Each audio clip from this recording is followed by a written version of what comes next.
하나님 말씀 보겠습니다. 사도행전 8장 1절에서 8절입니다.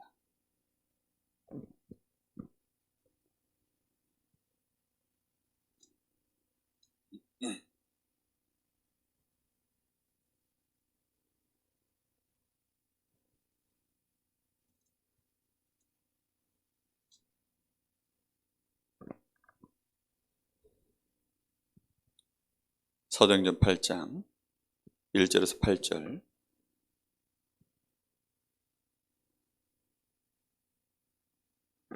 제가 봉독하겠습니다. 사울은 그가 죽임당함을 마땅히 여기더라.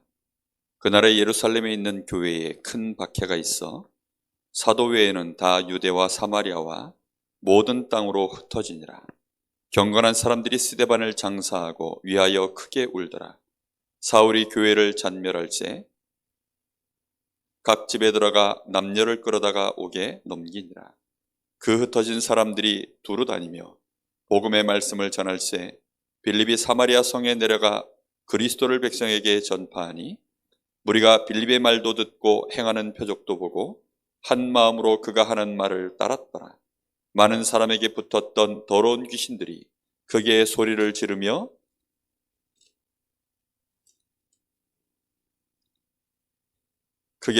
지르며 나가고 또 많은 중풍병자와 못 걷는 사람이 나으니 그 성에 큰 기쁨이 있더라. 아멘.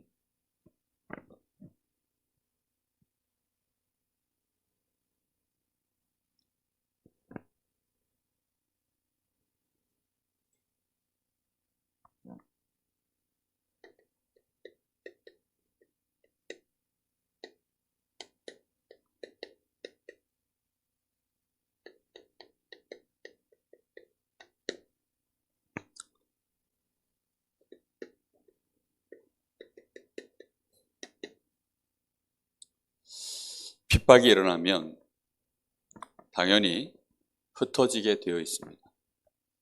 근데 중요한 것은 핍박으로 인하여서 흩어지면 이제 교회가 힘을 잃어야 정상인데 초대교회는 힘을 잃지 않았습니다. 그 이유가 뭐냐면 제자들이 있기 때문이고 든든한 사도들이 세워져 있기 때문입니다. 바람이 불어서 태풍이 불어서 지붕이 날아가도 기둥이 남아있으면 어떻게 할 수 있죠? 금방 다시 지붕 덮을 수 있습니다. 그런데 건물 기둥이 무너져 버리면 어떻게 되죠? 그때에는 건물 자체를 새로 지어야 돼요.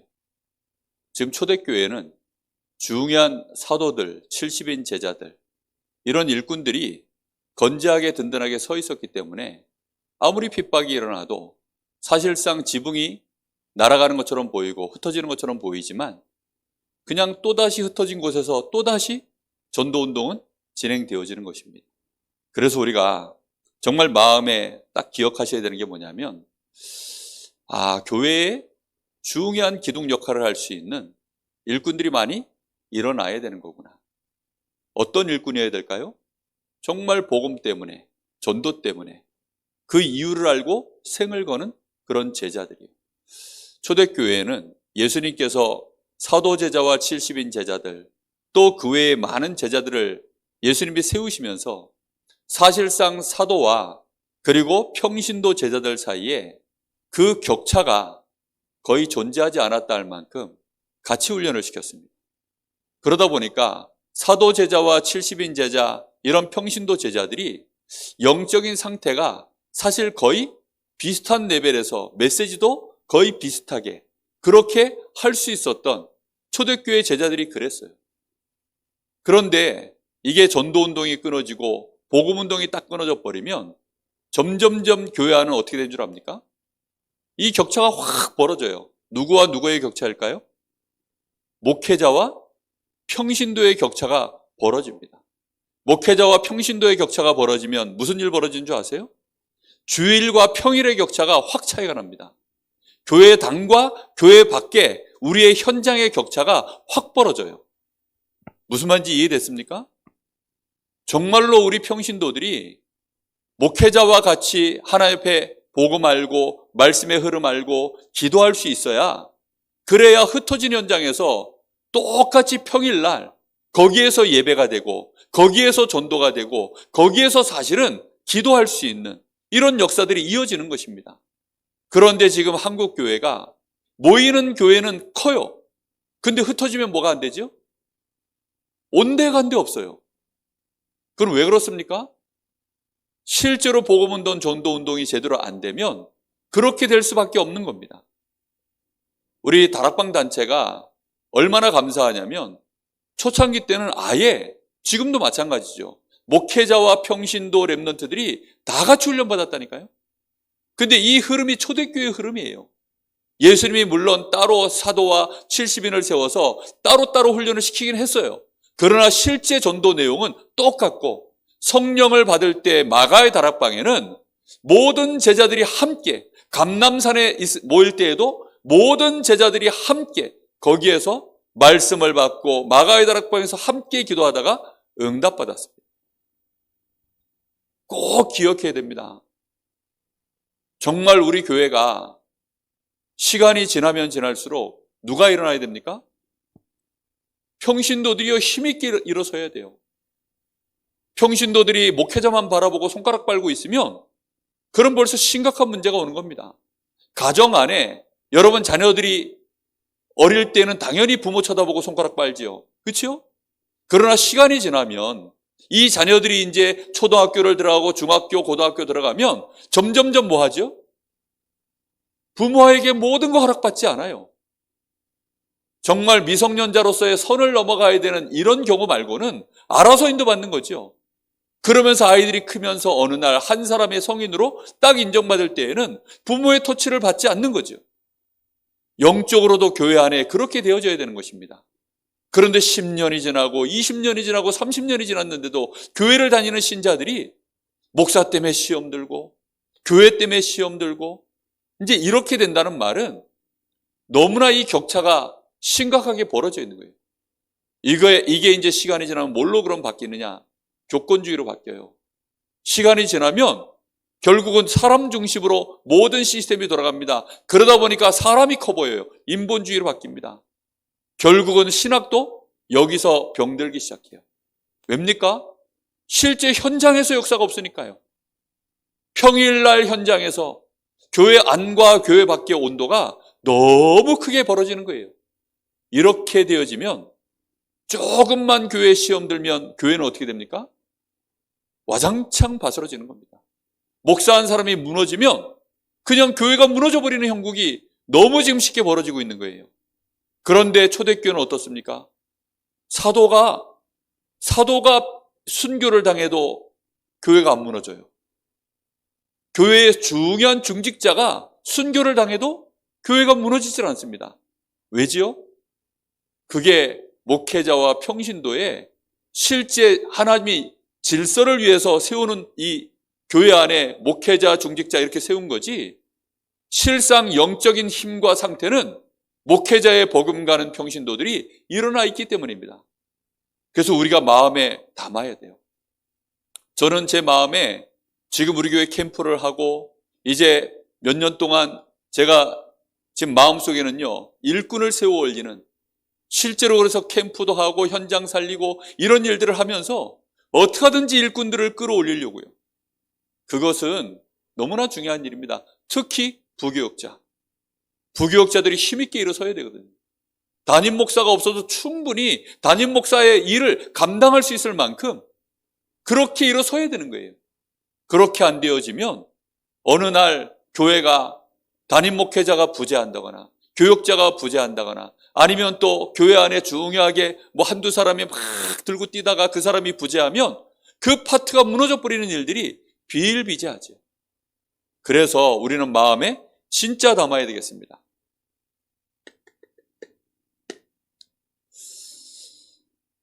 우리는 모든 일들을 볼 때 이 눈이 똑같이 열려 있어야 돼요. 어떤 일을 하든지 마찬가지입니다. 어떤 일을 하든지 간에 중요한 흐름 세 가지를 절대 놓치지 마셔야 돼요. 모든 일을 전체 흐름 속에서 봐야만, 이 세 가지 흐름 속에서 봐야만 정확하게 보는 거예요. 아무리 잘 본다 해도 지금 이 흐름이 뭔지, 내가 어디 있는지, 우리 교회가 어디인지, 지금 우리 가정이 어떤 시간표에 있는지 이거 못 보면 사실상 못 본 겁니다. 가장 중요한 게 뭐지요? 말씀 흐름입니다. 말씀의 흐름 속에 있어야 돼요. 지금 초대교회 제자들은 사실상 어떤 상황에 있었냐면 이 말씀이 성취되어지는 일 때문에 굉장한 지금 충격을 받은 것입니다. 예수가 부활한 사건으로 인해서. 사실상 예수님이 십자가 지는 그 사건으로 인해서요. 거기서 이미 충격이 시작됐어요. 아니 이렇게 어마어마하신 예수님이 어째서 이렇게 힘없이 십자가에 죽으시는가? 그 예수님 십자가에 죽을 때 이미 제자들은 이 굉장한 충격을 받았죠. 그래서 끝난 줄 알았는데 진짜 말씀하신 그대로 부활해 버리셨어요. 이렇게 해서 충격을 받아버린 겁니다. 우리 다락방 초창기가 어땠습니까? 예수가 그리스도다. 그리스도이신 주님은 부활하셔서 지금 우리와 성령으로 함께 하신다.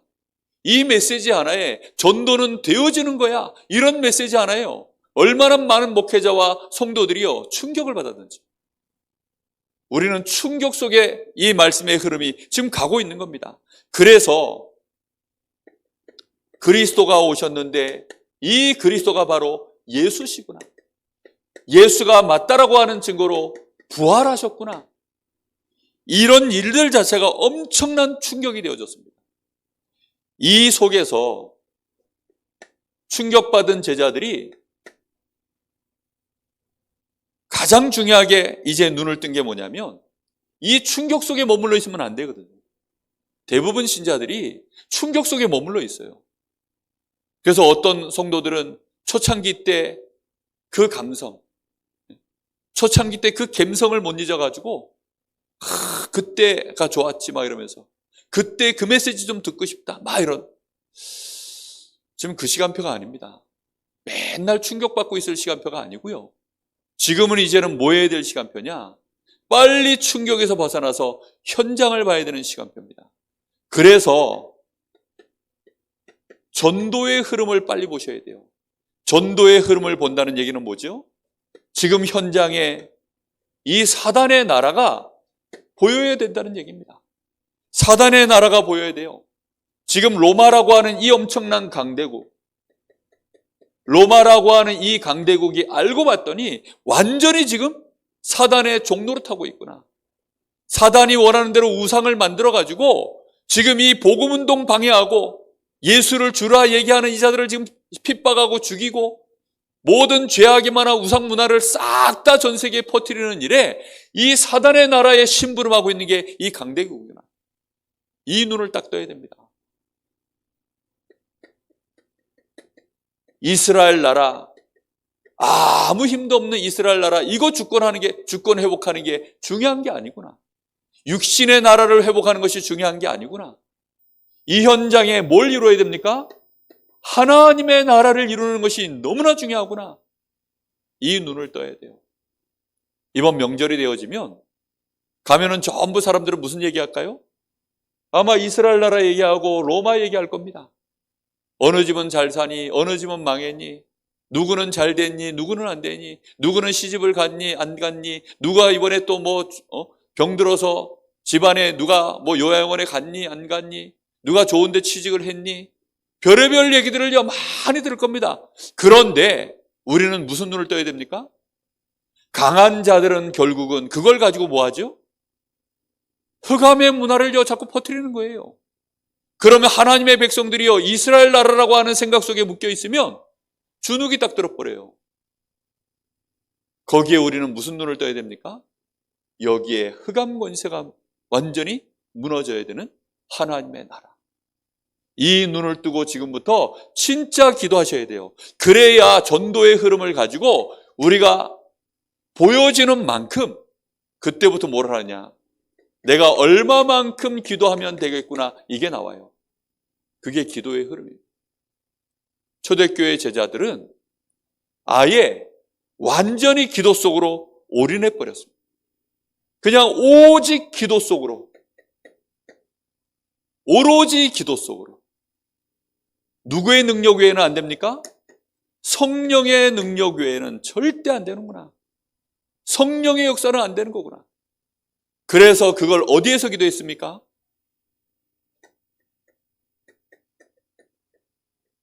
지금 이곳 예루살렘에서. 사람들은 다 떠나가길 원합니다. 어디만 아니면 돼요? 예루살렘만 아니면 돼요. 그 말인즉슨 무슨 뜻이죠? 다른 데는 될 것 같은데 우리 교회는 절대 안 될 것 같은 거예요. 다른 집은 될 것 같은데 우리 집은 안 될 것 같은 거예요. 다른 사람은 다 될 것 같은데 나는 안 될 것 같은 거예요. 예루살렘이 그런 의미입니다. 지금 내가 있는 곳, 지금 나와 관계되어 있는 곳, 이것을 놓고 진짜 뭐 하는 거죠? 이 세 가지 흐름을 가지고 보면 그때 거기에서 기도 제목도 나오고 진짜 하나님 앞에 오직 성령으로 하나님 역사하여 주옵소서, 이 답이 나와지게 되어 있어요. 그러면 하나님은 시간표에 따라 문을 여시게 되어 있습니다. 여러분, 이 흐름이 만들어져야만, 이 흐름을 가지고 봐야만 하나님이 하시는 일이 보인다니까요. 이렇게 기도하고 있는데 어느 날 저희 처남이 총각되죠. 그러니까 벌써 한참 전의 얘기입니다. 학생 때 어디 가서 은혜를 받아가지고 왔더라고요. 어디 뭐 집회 갔다 왔는지, 뭐 벌써 오래돼가지고 제가 어디 갔다 온 건지 모르겠는데 하여튼 어디 뭐 집회를 갔다 왔어요. 이 친구가 부흥회인지 뭐 어디 뭐 집회를 갔다 와가지고, 우리 다락방 집회가 아니고 어디 뭐 이제 다른 데서 집회에 가서 은혜를 받고 온 거예요. 그래가지고 때는 이때다 싶어가지고, 그래서 그때 이제 복음을 정확하게 예수는 그리스도 전하고 그 은혜를 받길래 얼른 1차 합숙을 보내버렸습니다. 그 1차 합숙 갔다 오고, 그렇게 하면서 이제 저희 집사람뿐만이 아니라 이제 함께 이 흐름을 탈 수 있는 누가 생겨났어요? 집안의 장손이잖아요. 그게 얼마나 중요합니까? 그래서 함께 이제 원네스가 되어져 가지고 이런 흐름들이 이어지는 것이죠. 중요합니다. 정말로 우리가 기도 흐름을 제대로 이 속에서 말씀의 흐름과 전도 흐름을 가지고 내가 정말로 무슨 기도를 해야 되겠구나, 어떤 기도를 하면 되겠구나, 정말 얼마만큼 기도하면 되겠구나, 이 답이 나와져야 돼요. 진짜 세계복음 하려고 그러면 여러분 기도를 얼만큼 해야 될까요? 24 할 수밖에 없습니다. 강릉복음화 진짜 우리 교회를 통해서 하려고 그러면 제 마음속에 얼마만큼 기도해야 된다는 답을 가지고 있어야 될까요? 여러분들은 여러분의 현장을 놓고 진짜 이 현장을 하나님의 나라를 이루려고 여러분들이 이 복음의 증인 되기를 원한다면 얼마만큼 여러분들이 기도해야 될까요? 그걸 놓고 지금 우리가요 답을 얻는 것이 그 속에서 기도가 시작되어져야 돼요. 자, 마가다락방에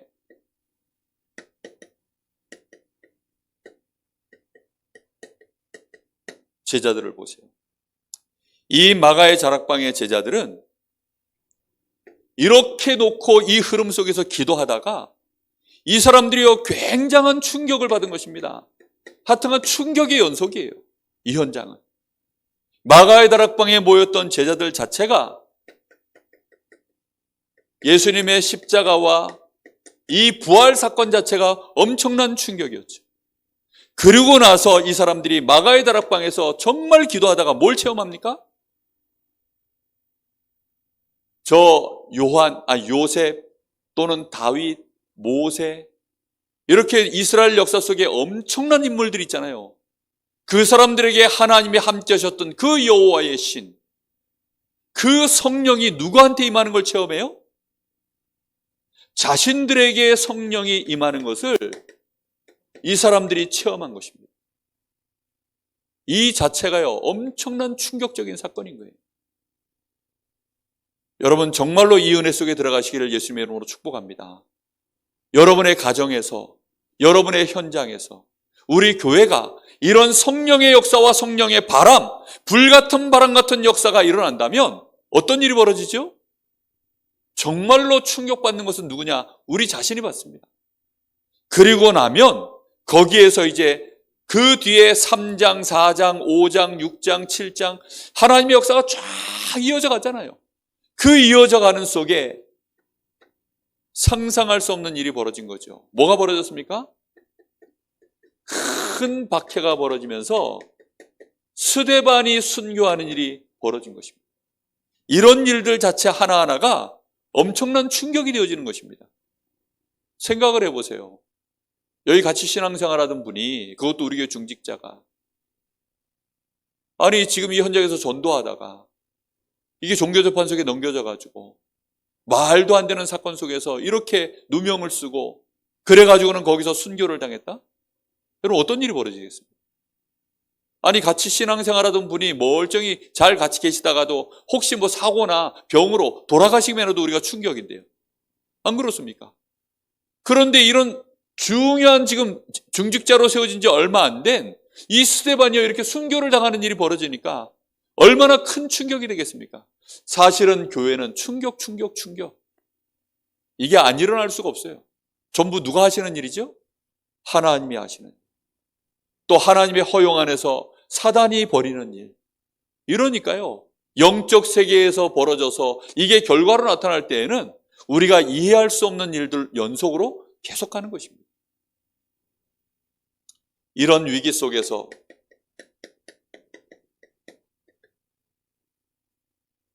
큰 박해가 일어났는데 이때에도 교회가 흔들리지 않는 것은 사도들은 여전히 어디를 지켜냅니까? 예루살렘을 지켜내는 거예요. 지금 사도들이 예루살렘에 있으면 가장 이름이 지금 다 드러나 있는 존재들이고 뭐 공공의 적 아니겠습니까? 모든 유대인들이 싹 다 이 사도들 얼굴을 다 알고 이름도 다 알아요. 그러니 사도들 예수님과 같이 공생할 때에도 이미 다 드러난 사람들입니다. 그러니요 사도들이 사실은 제1번으로 예루살렘의 이 박해 때 다 빠져 도망 나가야 되는데 사도들이 그 예루살렘 현장을 지켜내는 것입니다. 그래서 예루살렘 안에 여기를 지켜내면서 그 안에 있는 중요한 제자들, 연약한 제자들, 아직 이 복음으로 확립되지 않은 제자들을요 세우는 일에 사도들이 여기서 생을 거는 것입니다. 기억하시기를 예수님의 이름으로 축복합니다. 정말 교회는 이 위기 때 진짜와 가짜가 딱 구분되어져요. 사도들이 이렇게 교회를 지켜내고 그러면서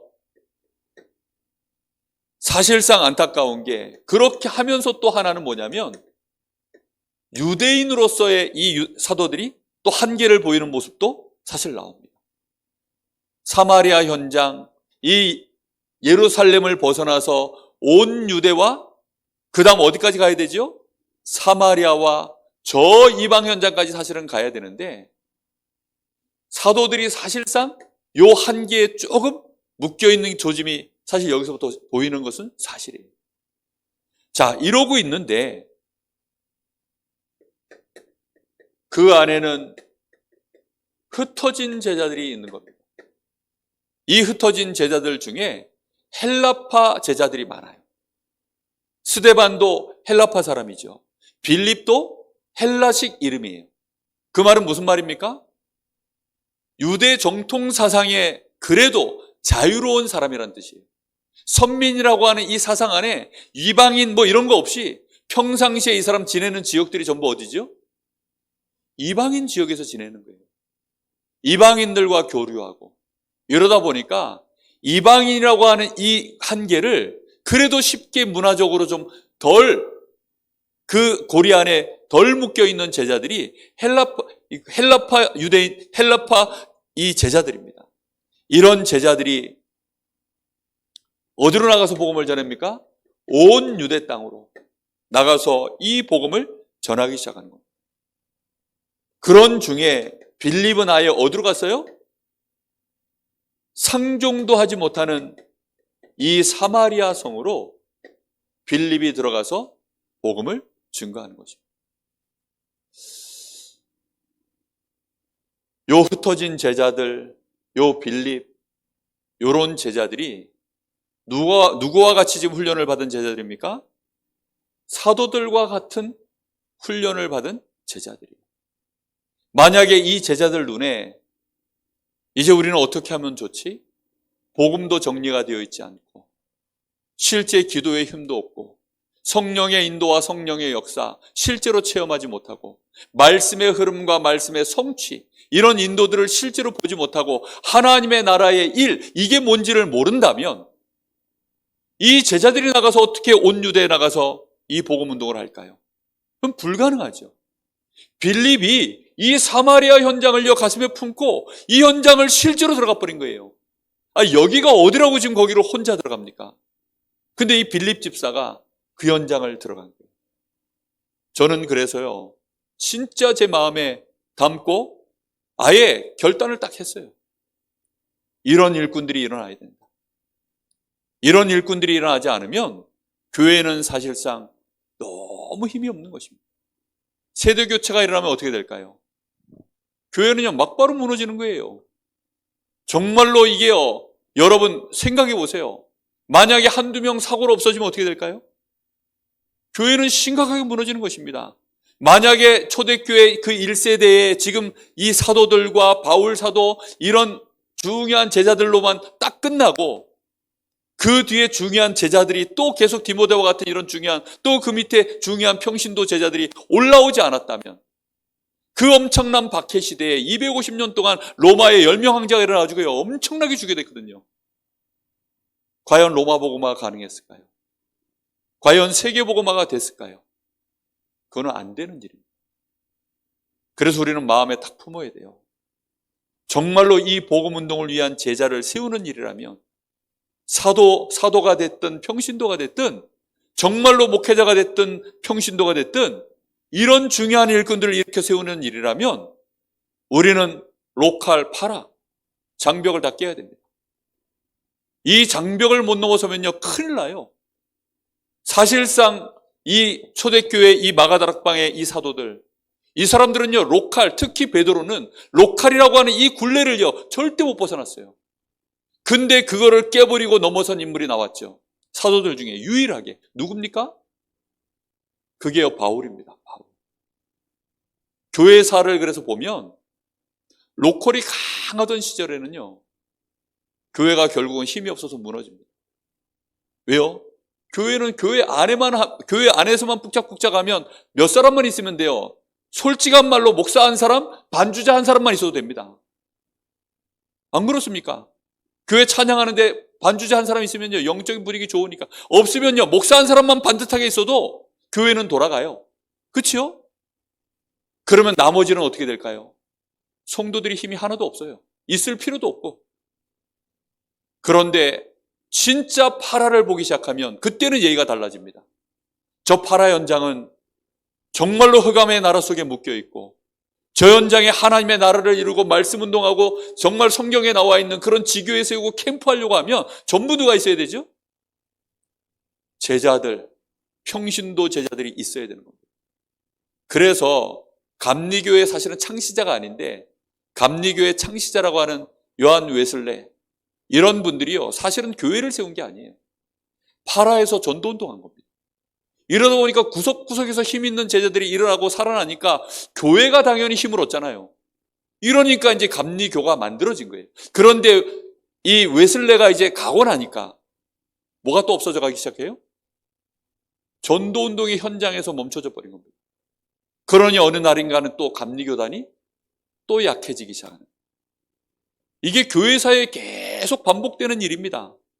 무슨 말인지 이해됐습니까? 만약에 우리 다락방 단체가 예를 들어 유목사님 가고 났는데 이게요 로컬 안에만 우리가요 막 이걸 모든 전도운동을 로컬 안에서만 우리가 제한시키고 이걸 묶여서 이렇게 가면 어떻게 될까요? 한 세대 두 세대 넘어가면서요 결국은 또 교회가 엄청나게 약해집니다. 한국 교회가 70년대 강했던 이유가 뭔지 아세요? 그때는 정말 기독교 이 단체들이 특히 CCC, 내비게이터, 특히 CCC가요. 김중곤 박사님이요. 얼마나 많은 대학생들을 현장에서 깨우고 이 CCC 운동이요. 우리 한국을 강타했는지 모릅니다. 그때 엄청난 이 전도운동이라고 수많은 선교사들이 일어나가지고 많이 파송하는 일에 CCC가 하나님 앞에 쓰임을 받았어요. 그러면서 한국 교회가요. 확 힘있게 한번 일어나고 그랬죠. 그리고 또 현장에는 너무나 연약하니까 이 순복음 교단 같은 경우에도 사실은 전도운동을 처음에 이 조영기 목사님이 현장에서 굉장히 많이 했거든요. 그러면서요, 많은 불신자들이 그 일어나면서 교회가 힘을 얻은 거예요. 근데 이제 그게 딱 끊어져 버리니까 교회가 어떻게 됩니까? 당장 힘이 없어지는 겁니다. 그래서 우리는 여기에 생을 걸어야 돼요. 정말로 우리가 단순히, 저는 이게 사도행전 볼 때마다 제 마음에요, 성령의 역사가 일어나야 돼요. 이 성경적인 전도운동 반드시 일어나려고 하면 목회자들 일어나야 되고 부교육자들 일어나야 되고, 당연히 누가 일어나야 됩니까? 우리 성도들이 일어나야 돼요. 이렇게 안 되어지면 절대로 교회는 힘이 생기지 않습니다. 하나님의 역사가 절대 일어나지 않아요. 마음에 담고 기도하시기를 예수님의 이름으로 축복합니다. 자, 이렇게 되어져서 오늘 사마리아 현장에 빌립이 들어간 겁니다. 사실상 이 역사적인 배경이, 사마리아는 너무 처참한 현장 아닙니까? 이스라엘 자체도 다 사실은 처참한데 사마리아는 더해요. 솔직히 이스라엘은 로마에 속국되어 있잖아요. 이스라엘 전체도. 그런 중에도 이스라엘 사람들에게조차도 인정을 못 받는 그런 재앙지대가, 이 재앙지대가 사마리아입니다. 아수르가 혼혈 정책을 써가지고 북이스라엘의 수도가 사마리아였거든요. 아수르가 이 북이스라엘을 침공해가지고 먹어버린 이후에 혼혈 정책을 써버렸어요. 그래가지고는 많은 전 세계에 있었던 그 잡아왔던 노예들, 이 노예들을 잡아다가 남자들은 다 잡아다 전 세계 노예로 팔아버리고, 그 노예들을 갖다가 이 사마리아, 이 북이스라엘에, 특히 사마리아를 중심으로 해서요, 그냥 막 결혼을 시킨 거예요. 그래서 혼혈 정책을 펴가지고 피가 다 섞여버렸어요. 이렇게 해서는 이 사람들은 이방인보다도 더 안 좋은 취급을 받았어요. 이 재앙지대는 아예 쳐다보지도 않는 거죠. 그래서 사각지대로 완전히 변해 있는 곳입니다. 그런데 여기에 한 사람이 이걸 언약으로 붙잡고 이 현장을 놓고 기도하고 있었던 거예요. 마치 빌립이, 마치 누굽니까? 갈렙이 그 안악산지를 45년 동안이나 가슴에 품고, 지금 모세 때 그 두 명씩 한 명씩 짝을 12명의 정탐꾼이 가나안 땅 들어가서 그 거인의 땅, 그 산지를 보고 와서요, 많은 이스라엘 백성들이 그 산지를 보고 나서 저들은 거인이고 우리는 막 메뚜기 같고, 그랬던 그 현장을 가슴에 한을 품고 기도했었던, 45년 동안이나 마음 품고 있었던 그 현장, 거기를 들어갔을 때 여호수아에게 안악산지가 딱 나타났을 때 나타났었던 그 인물이 갈렙이거든요. 사마리아 현장을 진짜 평상시에 이거 품지 않고서는 어떻게 이 현장을 이 핍박 속에서요 막바로 들어갔을까요?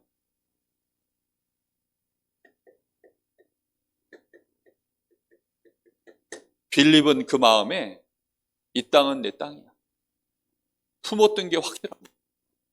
이 빌립이 사마리아 현장을 가슴에 품고 이 현장으로 들어간 것입니다. 이 현장 들어가서 이 복음을 전하는데 얼마나 하나님의 빌립을 통하여서 역사를 하시는지, 이 사람은 사도가 아닙니다. 평신도 사역자인데 이 사람을 통해서야 하나님이, 오늘 여기 말씀해 보세요.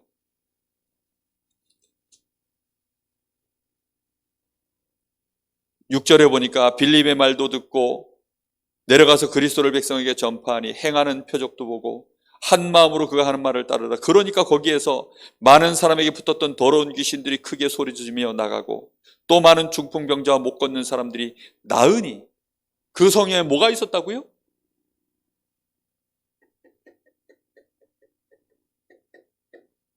큰 기쁨이 있었더라. 하나님의 역사가 빌립을 통하여서 이 현장에 일어나게 된 것입니다. 여러분들을 통해서 여러분의 가문과 가정과 특히 여러분의 속해 있는 그 현장에 이러한 기쁨이 일어나기를 예수님의 이름으로 축복합니다.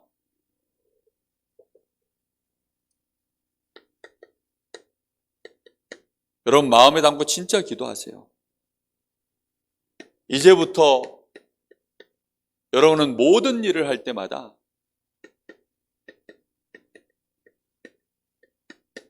전도 캠프 하겠다.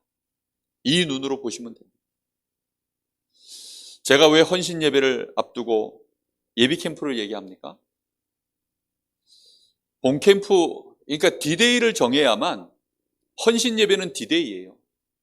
근데 그 디데이를 앞두고 당연히 우리가 그러면 헌신 예배를 우리가 마음대로 헌신하는 게 아니잖아요. 그렇죠? 예를 들어 산업선교회가 헌신 예배를 한다. 그럼 산업인들이요, 자기들 생각대로 자기들 수준대로 우리는 이렇게 헌신할 거야. 이거는 맞는 말이 아니잖아요. 지금 누구의 계획을 찾아야 됩니까? 하나님 계획을 찾아야죠. 하나님 계획을 찾으려고 하면 당연히, 그래서요, 현장을 봐야죠. 우리 산업인들의 현장을 봐야 되고, 그 상황 속에서 우리 교회 시간표도 봐야 되고, 여러 가지를 보면서 당연히 뭐 해야 될까요? 그 속에서 하나님의 말씀의 흐름. 말씀의 흐름이라는 게 뭘까요? 우리 산업인들 중에 복음 정확하게 잘 못 듣고 혹시 복음으로 뿌리가 내리지 못한 이런 산업인들 없나? 기도 잘 못하는 산업인이 혹시 없나? 그 현장에서 혹시 지금 어려움 당하고 있는 그런 산업인들 없나? 그럼 그 속에서 이스라엘 나라를 회복할 때가 언제입니까? 지금 이러고 있는 신자가 없나? 이런 것들을 눈을 탁 뜨고 기도하면서요, 진짜 보기 시작하면 기도가 달라지잖아요. 예비 캠프 반드시 하셔야 돼요. 그래서 조그마한 헌신이라도, 큰 헌신이 필요 없어요. 대단한 거 할 필요 없습니다. 진짜 조그마한 거 하나라도, 이번에 하나님이 우리가 이거 헌신하기를 하나님이 원하시는구나, 그거 하나만 찾아내시면 됩니다. 그러면 본캠프는 뭐지요? 그때는 이제 그걸 놓고 원네스에서 하나님 앞에 집중하여 예배하고 말씀 받는 시간이, 그게 본캠프예요. 헌신 예배는 딱 그렇게 돼야 됩니다. 우리가 그냥 우리 수준대로 우리의 생각대로 그렇게 돼버리면 절대로 성령의 흐름과 성령의 역사는 안 일어납니다. 여러분의 일도 마찬가지예요. 직장 나갈 때마다 아침에 눈을 탁 뜨면 모든 생각나는 것을 기도하라 그랬죠. 그게 곧 예비 캠프예요. 오늘 만날 사람, 오늘 일어날 일, 그걸 모든 걸 놓고요, 성령의 충만함을 기도하면서요, 여러분 생각해 보세요. 그러다가 실제 일을 만나면 그때가 뭐지요? 그때가 본캠프입니다. 그리고 하루 일과를 마치고 집에 돌아오시면 또 하루의 일들이 돌이켜서 생각날 거 아닙니까? 그게 후속 캠프입니다. 캠프라고 하는 눈으로 딱 보면 기도가 정확해진다니까요. 붙잡아야 될 말씀도 정확해집니다. 그래야 우리가요, 정확하게 우리의 현장에서 이게요, 말씀 인도 따라서 가다가 헌신 예배가 되든지 아니면 주일 예배가 되면 그때는 말씀 받는 게 달라지고, 현장에 실제 강단에서 나오는 말씀 자체가 하나님의 역사로 시작되어지는 것입니다. 그래서 늘 우리의 눈은 캠프입니다. 반드시 이 눈을 가지고 보셔야 돼요. 캠프한다 그러면 반드시, 그래서 복음의 흐름입니다. 다른 게 없어요. 하나님은 우리 단체에, 우리 교회에 이런 시간표를 주셨습니다. 이 복음 때문에 하나님은 우리에게 충격을 주셨죠. 그래서 이걸로 우리는 이 복음이 각인되어졌습니다. 그리고 훈련을 통해서 우리에게 이것이 뿌리 내리도록 하나님이 지금까지 인도하셨어요. 근데 어느덧 지금 이 비대면 시간표가 이 코로나 때문에 오면서 지금 뭐가 사실은 느슨해졌죠? 복음 운동이 현장에서 일어나질 않으니까, 과연 예수가 그리스도 맞구나. 흑암 권세가 무너지고 병든 자가 일어나고 정말로 연약한 자들이 답을 얻고 막 이런 일들이 현장에서 벌어져야 정말로 예수가 그리스도구나, 이런 각인이 일어나야 되는데 이 각인이 지금 연약해지고, 그럼 당연히 모두 필요 없어져요? 훈련도 연약해지고 있는 겁니다. 이거는 우리 교회만의 흐름이 아니라 사실은 자칫 잘못하면 우리 지역 전체와 우리 노예와, 잘못하면 우리 지금 단체도 그렇게 흘러갈 수가 있습니다. 마음 담고 기도하셔야 돼요. 그래서 반드시 현장에서 복음운동이 일어나야만 올바른 각인이 일어납니다. 초등학생도 막 어른들 붙잡고 복음 전하고 영접하던 시간표가 있었다니까요. 아니 오히려 지금은요 장로님들이 초등학생 붙잡고 복음 못 전하는 시간표예요. 지금 무슨 얘기인지 이해됐습니까? 어느덧 그런 시간표로 뒤바뀌어 버렸어요. 순식간에 10년 20년 지나가는 사이에 이게 뒤바뀌어 버렸다니까요. 초등학생이 장로님 나이대의 어른들에게 복음 전해가지고 영접하던 시간표가 있었어요. 초창기 때. 근데 지금 장로님들이 초등학생에게 복음 전하는 게 부담스러운 시간표가 왔어요. 회복해야 됩니다. 그래서 우리 교회를 이 눈으로 보셔야 돼요. 내 기관을 이 눈으로 보셔야 됩니다. 그래야 훈련이 살아나요. 그 속에서 뿌리가 내리는 것입니다. 그리고 실제 하나님의 역사가 일어나기 시작하면 이 성령의 역사로 말미암아 전도가 진짜 되어질 때 성령의 역사를 이걸 통해서 우리가 체질화되어지는 응답을 누리는 것입니다. 그러면 이 속에서 우리는 당연히 진짜 이 흐름을, 이 복음의 흐름을 타기 시작하면 저절로 되어지는 게 있어요. 그게 뭐냐면 기도입니다. 기도의 흐름을 타요. 그래서 이거 하면서요 가장 중요한 부분이 뭐냐면 말씀 묵상이에요. 복음의 메시지, 이 말씀이 묵상되어지고 그러면서 이 말씀이 실제로 현장에 적용되어지는 사모늘, 이게 되어져야 됩니다. 말씀이 오늘의 말씀, 오늘의 기도, 오늘의 전도, 사실상 기도가 키거든요. 현장으로 말씀이 연결되어지는 사모들이 되어져야 기도의 흐름이 계속 되어져요. 나중에 시간이 나면 한번 이 사모늘에 대한 메시지를 한번 나누겠습니다. 이렇게 되어져야 우리에게 뭐가 다가오냐면 오직이라고 하는 답이 나요. 오직이라고 하는 답이 나야 138, 이 오직에 대한 답이 나야 그때부터는 이제 오직 기도 속으로 들어가는 것입니다.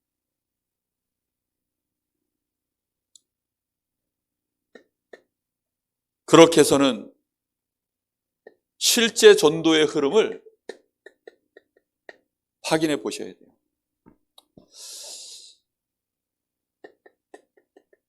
사실 우리는 20가지 전도 전략을 얘기했지만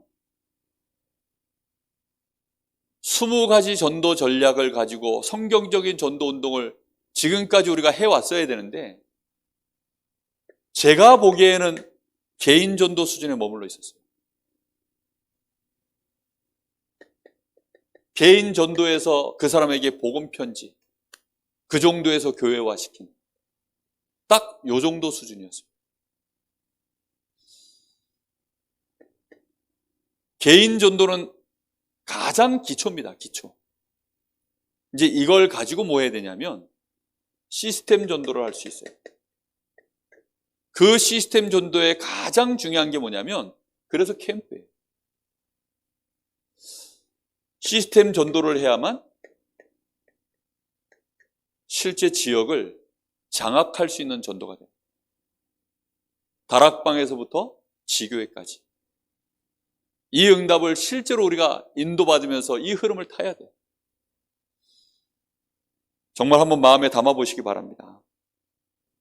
그래서 이걸 위해서 우리는 전도 캠프 5가지 기초 시스템을 실제 다 응답받는 것이 전도 캠프입니다. 지금 뭐 오늘 이 얘기를 너무 간단하게 얘기해서 혹시 잘 어렵게 느껴질 수 있습니다. 막연하게 느껴질 수 있습니다. 근데요, 전도 캠프 얘기, 한때 이 메시지가 1998년도인가요? 그때 처음 이제 전도 캠프 메시지가 나와서 거의 10년 이상을 캠프 메시지를 해왔습니다. 그래서 캠프 시대가 있었죠. 근데 그때에도 사실 시간이 지나면 지날수록 이 캠프가 뭔가 모르게 답보 상태에 또 빠져버리니까 캠프 무용론이 한번 나온 적이 있어요. 그럴 정도로. 그게 무슨 말이냐면 자꾸만 요 시간표 속에 머물러 버리는 거예요. 근데 이번에 화요 집회 때 어저께죠. 유 목사님 그렇게 얘기하시더라고요. 복음 편지를 내놓기 전에 300군데에다가 먼저 시스템을 깔았다는 거예요. 그게 정확히 맞는 거죠. 여러분, 유통망을 예를 들어서 한 300군데다 만들어 놓고, 아니 한 3만 군데 만들어 놓고 물건 하나를 딱 만들어내면 그 물건은 기본 몇 군데 팔려요? 3만 군데 한 개씩만 팔아도 3만 개가 나가는 겁니다. 무슨 말인지 이해됩니까? 우리가요, 이 엄청난 복음의 메시지를 가지고 실제로 우리의 현장으로 깔려 들어갈 수 있는 시스템, 그걸 만드는 것이 전도 캠프거든요. 이 시스템을 만들어내는 것이요, 이게 전도 캠프예요, 실제로. 그럼 이거를 할 수 있는 시스템을 만들어 놓고 거기다가 이제 가서 읽어주라고 내준 메시지가 복음 편지라는 거예요.